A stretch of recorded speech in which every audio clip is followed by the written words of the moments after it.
예, 얼마 전 바가지 논란으로 곤욕을 치르고 있는 곳이죠. 서울의 대표 명소 광장시장 이야기입니다. 이 광장시장이요, 소송전에 휩싸일 위기라고 합니다. 어떤 이유에서일까요? 요즘에 최근에 여기서 바가지 논란이 됐던 그 영상 먼저 함께 보시죠. 분식을 파는 곳에 가서 큰 순대를 시켰어요. 근데 순대가 가격표엔 분명히 8,000원이라고 적혀 있었는데 10,000원이라고 하시더라고요. 여기 서 있는 큰 순대는 뭐예요? 큰 순대예요. 근데 이건 10,000원이에요. 8,000원 써 있는데 그냥 적었잖아요. 아이고 내가 섞어드릴까요? 그랬더니 섞어달래. 그랬더니 먹고 나서 얼마요? 그냥 10,000원이라고. 그래 10,000원이냐고 막 그러고 그냥 나를 지닥치고 잡아먹으려고 하더라고.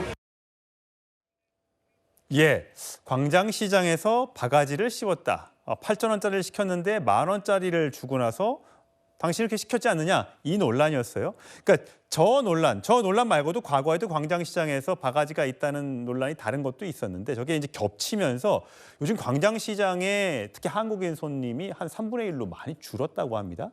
그러다 보니까 일부 가게의 몰지각한 행동으로 전체 광장시장에 있는 상인들이 피해를 보니 그 피해를 보상받아야겠다면서 여기에 있는 이 상인회가 있는데 저는 몰랐어요. 상인회가 2개가 있답니다.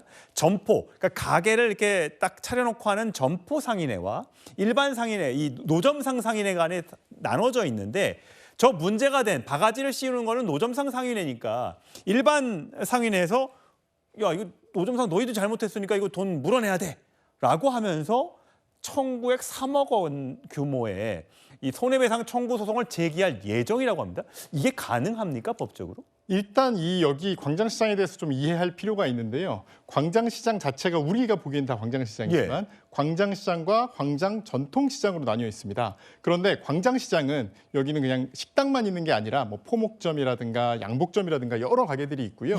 광장 전통시장은 주로 그 노점상들 중심으로 이렇게 구성이 돼 있습니다. 그래서 광장시장 상인회가 연합한 그 회원들도 훨씬 많고요.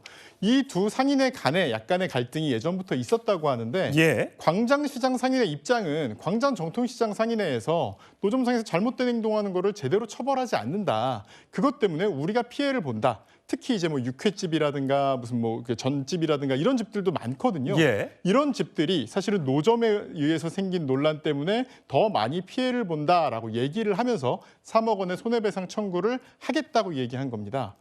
법적으로는 당연히 가능합니다. 일단 저기 노점상들이라고 얘기했지만 광장 전통시장 상인회라는 게 있는데 이거는 법인격을 가지고 있습니다. 일종의 법인입니다. 그리고 이 법인으로서 각 상인들이 각출한 돈들을 모아서 법인 조율의 재산을 가지고 있습니다. 그래서 상인회라는 법인이 광장시장 상인회라는 법인이 전통시장 상인회를 상대로 손해배상 청구를 하는 건 가능합니다.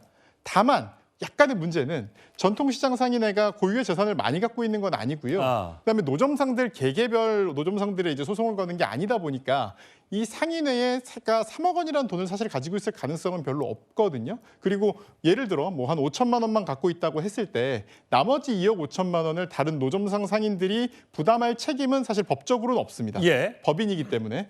그래서 사실 소송은 가능하지만 어떻게 보면 이게 실제로 이 돈을 받으려는 거라기보다는 전통시장 상인회 너희도 좀 더 엄격하게 해. 예전에 그 광장시장 상인회에서는요, 뭐 약간 뭐 이렇게 행군 일이 한 번 있었다는 걸로 아예 영업 정지를 넘어서 아예 폐업을 시켰다고 하더라고요. 그런데 너희들은 왜 이렇게 너그러운 기준을 가지고 있냐? 광장시장 전체 이미지를 망가뜨리고 있다라는 어떤 그런 경고를 주기 위한 입장에서 좀 더 큰 액수의 어떤 소송을 들어가게 된 거예요. 상징적으로 큰 액수를 하겠다라고 예고를 한 상태인 거죠.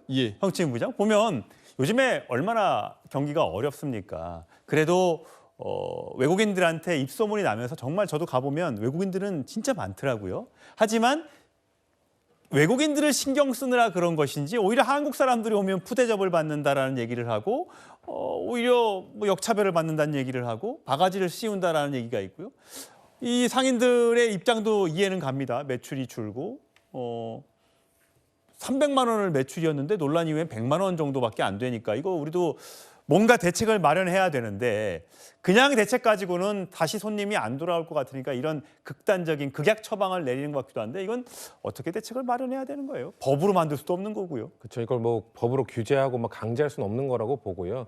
그리고 사실 광장시장의 그냥 일반 점포들, 음식을 파는 분들이 아닌 일반 점포 분들도 광장시장이 사실 유명해지고 사람들이 많이 몰린 건 먹거리잖아요. 그렇죠. 먹거리로 몰려든 김에 거기 간 김에 다른 곳도 둘러보고 하는 그렇죠. 그게 분명히 있잖아요. 그렇죠. 그렇기 때문에 일반 점포분들이 당신들 때문에 지금 매출이 또 떨어졌다고 말하기도 애매한 게 잘 나갈 때는 그 분들 덕분에 그 노점상에서 파는 음식 그게 잘 되면서 일반 점포들도 더 득을 받았잖아요. 예. 그렇기 때문에 저는 그런 부분이 서로 이렇게 막 고소고발을 하면서 막 할 게 아니라 어떻게 이 문화를 개선할지에 대해서 하면 되는 것이거든요. 그리고 그 노점상에서 그 음식을 파는 분들도 정말 일부 점포들이 그런 것이지 저도 광장시장 매우 좋아하는데 제가 가는 단골집이나 이런 데는 그런 바가지 이런 거 없었거든요. 예. 일부 좀 부각되는 부분들 그런데 그런 것들은 분명 계산해야 되고 솜방망이 처벌을 하면 안 되죠. 근데 그런 것 때문에 너무 광장시장 이미지 전체가 안 좋아지고 또 그 내부에 싸움이 생기고 그런 것은 전 안타깝게 바라보고 있습니다. 예, 광장시장 하면요, 꽈배기도 맛있고요, 붕어빵도 팔고요, 이 경주빵 이런 것도 굉장히 맛있습니다.